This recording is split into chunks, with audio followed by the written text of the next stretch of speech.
Well, we're finally seeing some severe repercussions for being anti-America, to the extent that you're not just saying anti-American things, not just trying to undermine the government, but actually going out of your way to attack people and intentionally trying to even take their life.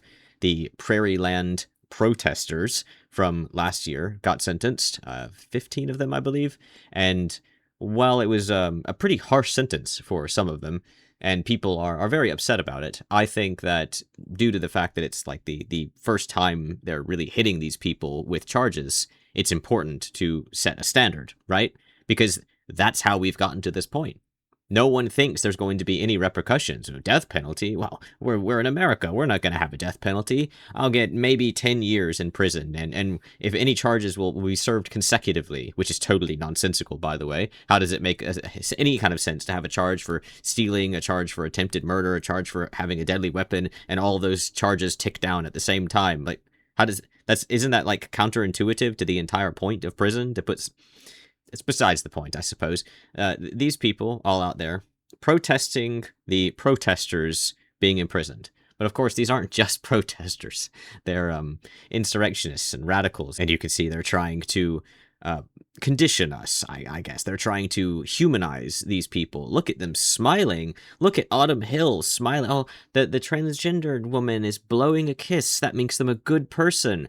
What about Des Revol? He's look at that happy smile he's got. Loads of mass murderers have smiles like that. Loads of warlords. What about Benjamin Song there with his smile? Yeah, is that the smile you have when you go out with a gun and shoot someone in the neck? Well, apparently so. That's the defense they're throwing out, is that these are just people.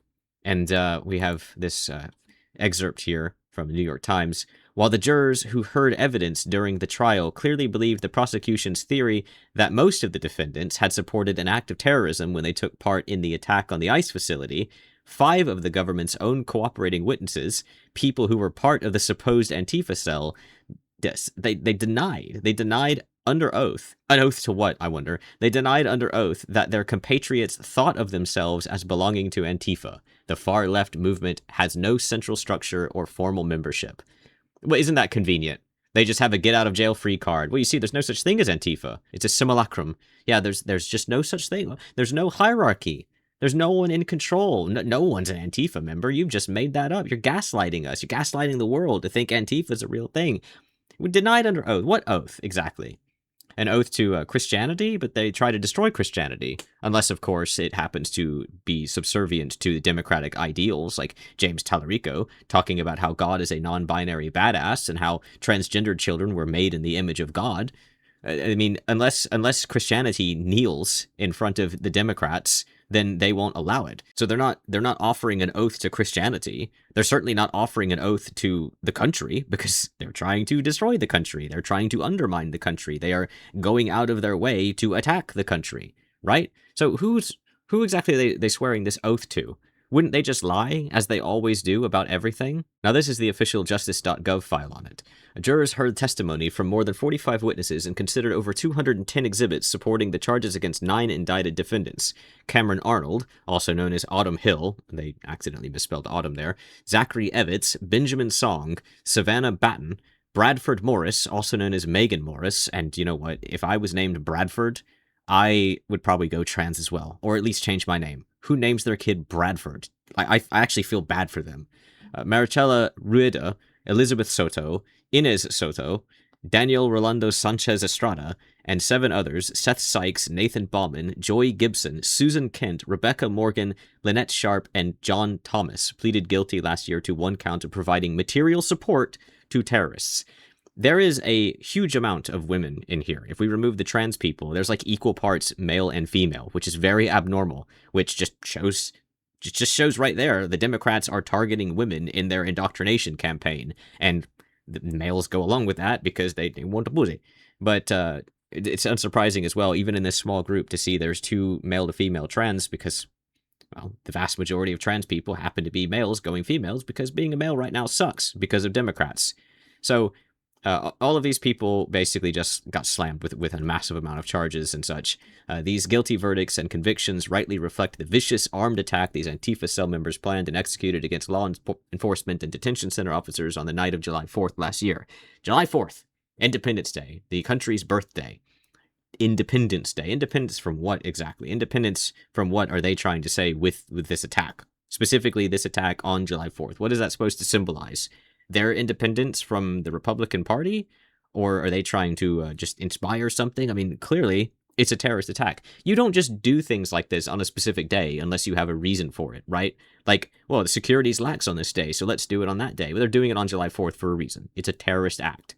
Their terrorist acts, attempted murder, vandalism, and explosives launched at a detention facility were a far cry from some peaceful protest of First Amendment expression.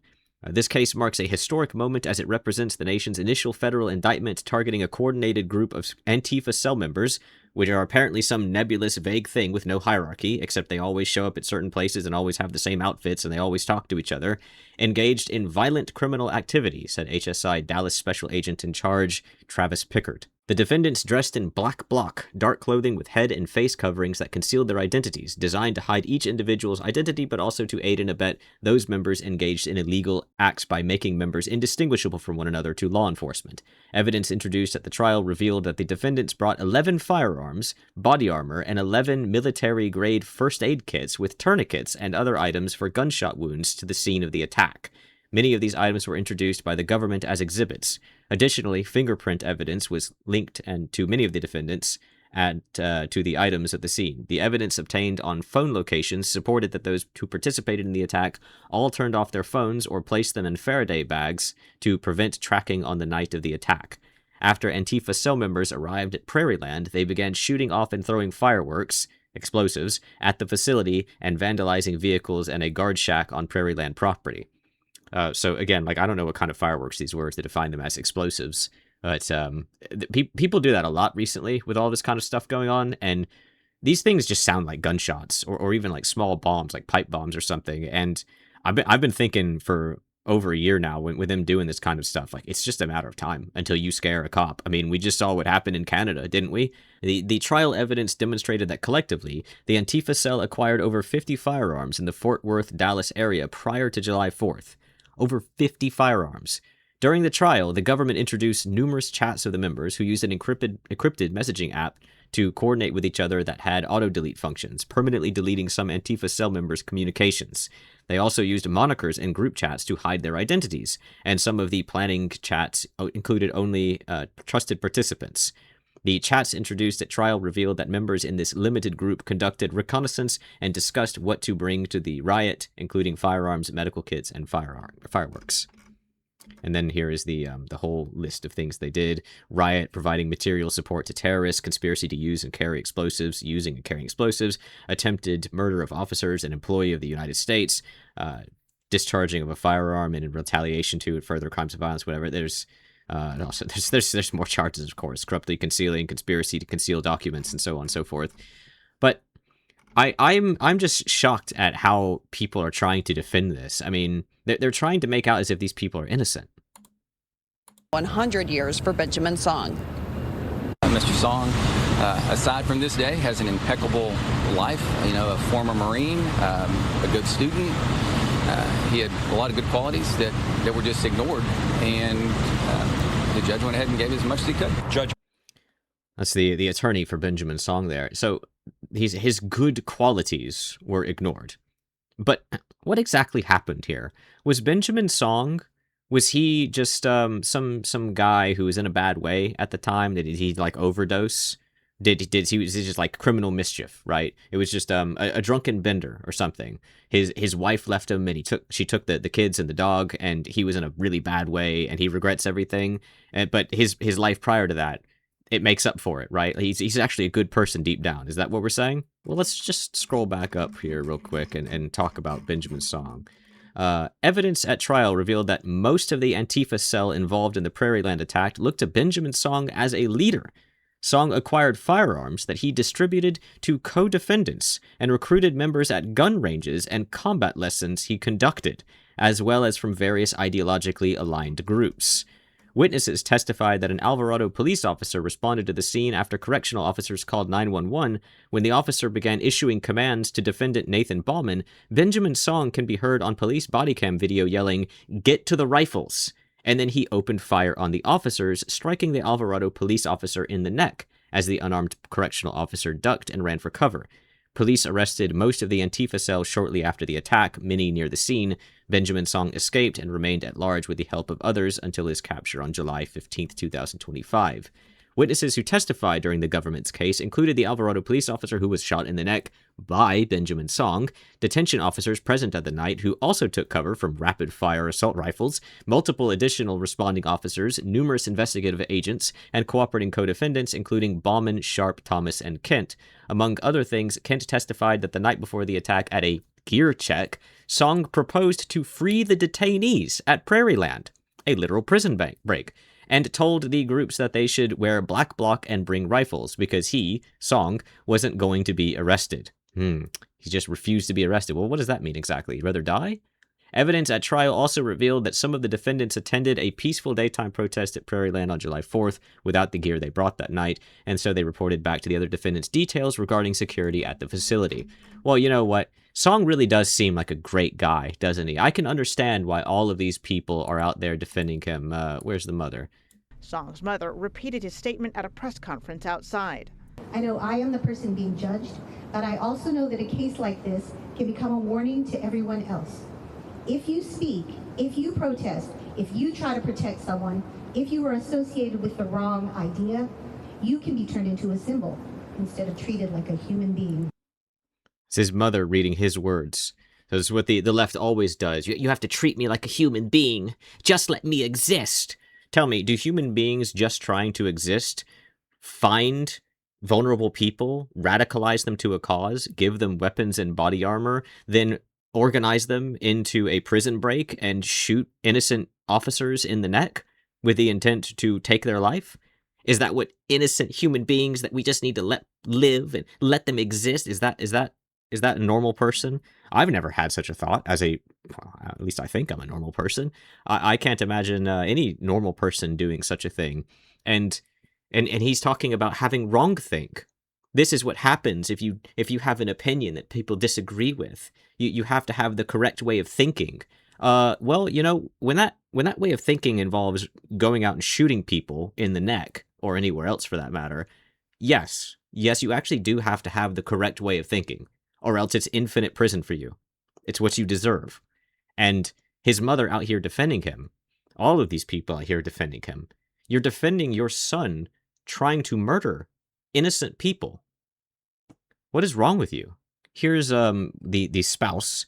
I think like literally everyone in this entire story is trans. The spouse of one of the trans spouse of one of the trans people who was caught. I don't know.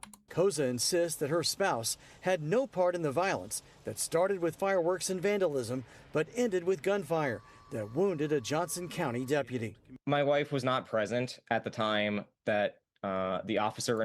No idea who the man/trans woman on the left is.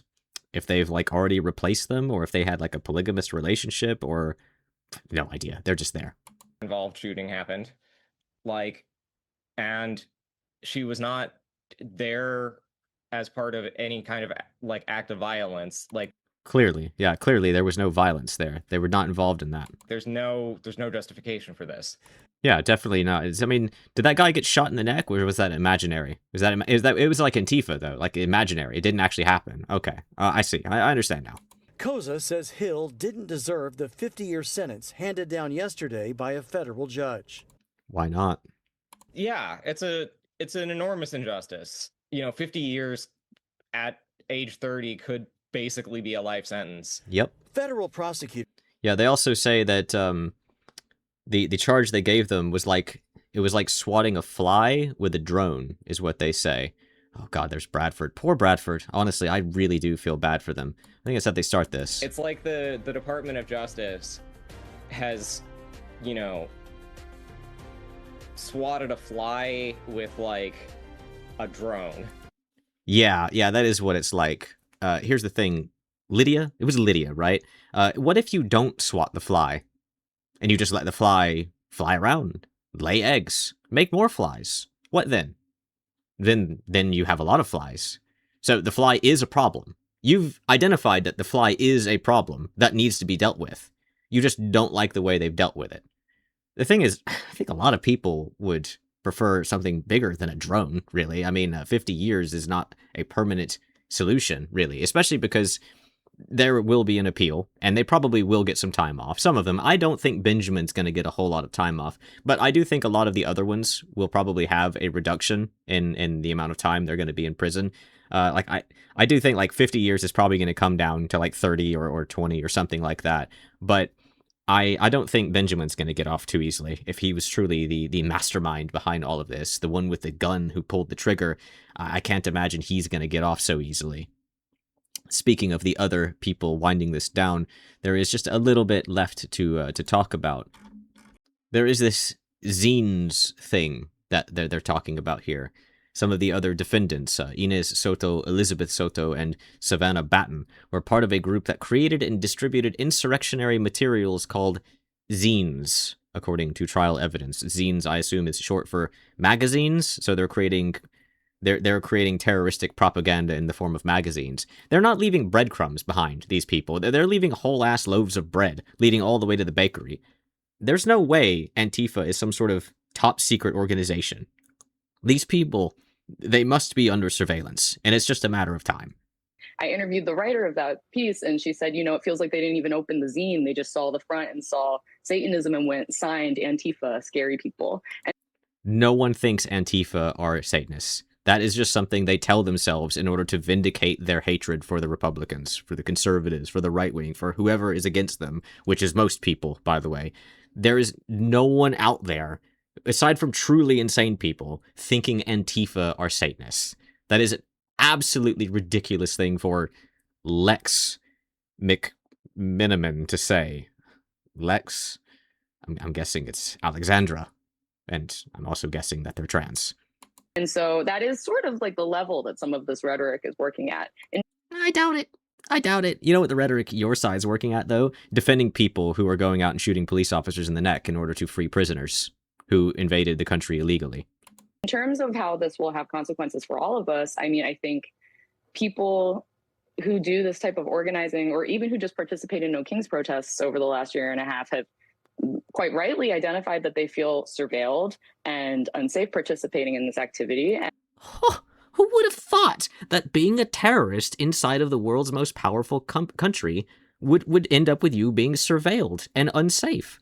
Reiterating, these cases have largely not been successful. I think that a lot of why this went the way it did is because it was in North Texas and it was in a place that they didn't have a very robust legal support around them.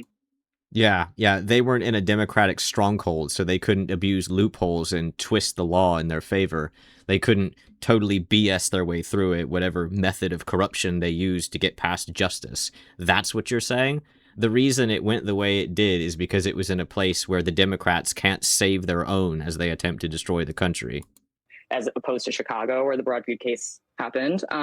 But the folks who are their local community have been really doggedly organizing around them, making sure that people keep up with them while they're incarcerated, fundraising for their bail funds. And yeah, you're going to make sure that people keep track of prisoners who are now nameless, faceless, and formless in order to raise more money for them to get them out of prison.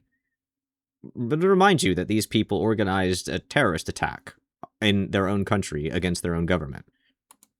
Frankly, more of my props, making zines. Oh, look at that! And you don't think that you have a tab in some FBI agent's computer somewhere. I mean, you're sitting here making zines. That's familiar, isn't it? Familiar. What was that? Oh, that's it.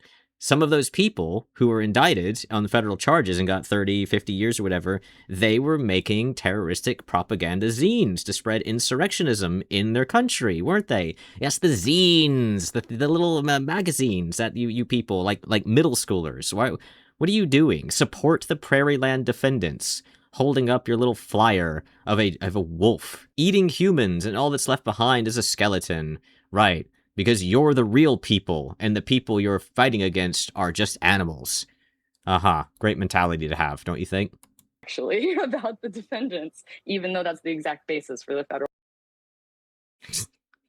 I didn't do that. They just totally cut her off. I mean, the video's still running. It's that's amazing. That's amazing to me. They just totally cut her off as she went off on her wild tangent. So or he. I'm not sure if they're trans or not. Don't want to step on any toes. You see the title of this as well. ICE protesters sentenced to up to 100 years in prison by Trump-appointed judge. It's MS trying to spin it to make it seem like if this wasn't a Trump-appointed judge, they would have gotten off scot-free for trying to free a bunch of prisoners and shooting an officer in the neck.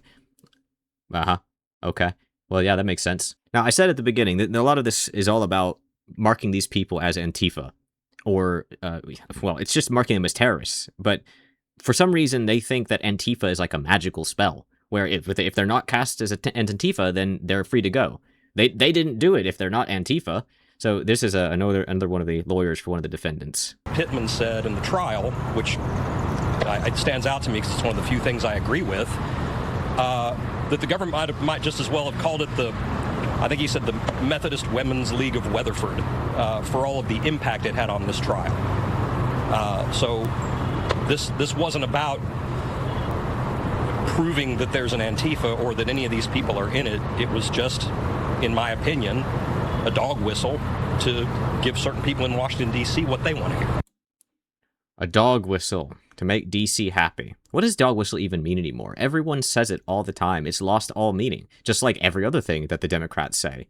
So this guy saying that he agrees with one thing that the judge said, which is that this group, Antifa, may as well have been the Methodist Women's Club of Merryweather, or whatever the hell he said. He's missed the point. He's agreed with him there, thinking that the judge meant that it's like it's silly to classify them as Antifa or whatever. The entire point, as far as I can register anyway, is that they're terrorists. And it doesn't matter if they call themselves Antifa or the Methodist Women's Club of Merryweather, whatever the hell, Weatherford. The name doesn't matter. They don't even need to be part of a group. They're terrorists. That's what matters. And he doesn't seem to understand that. A lot of these people don't seem to gather that. They seem to think that Antifa is some sort of thing that if you can just avoid being classified as Antifa, you're not a terrorist. I think the definition of terrorist needs to be expanded quite heavily. Everyone who commits any kind of mass attack should be classified as a terrorist. I don't care what it is. The guy in Seth Hatfield in Canada, that guy was a terrorist, wasn't he? I'd say he's a terrorist. I'm not even from Canada. I don't live in Canada, but I'd classify that guy as a terrorist. Yeah, why not? Seems like terrorist a thing to do. Go out, start shooting random people. You go into a public place with the intent to cause harm to people around you, you should be classified as a terrorist. I don't care if it's gang violence or what. I don't care if you're Antifa or the Women's League of Methodists, whatever the hell he said. It's a weird thing to say. I don't care. I don't care what it is. I don't care that they're going to rot in prison. I mean, they knew what they were doing. These are adults. They were radicalized into being democratic zealots who got guns and body armor and went out and shot people. Thankfully, only one person, and somehow, despite being shot in the neck, he lived. Anyway, I could of course go on and on about that because it's totally ridiculous, but I'll cut it there. Thank you for watching. If you enjoyed, please do the YouTube things.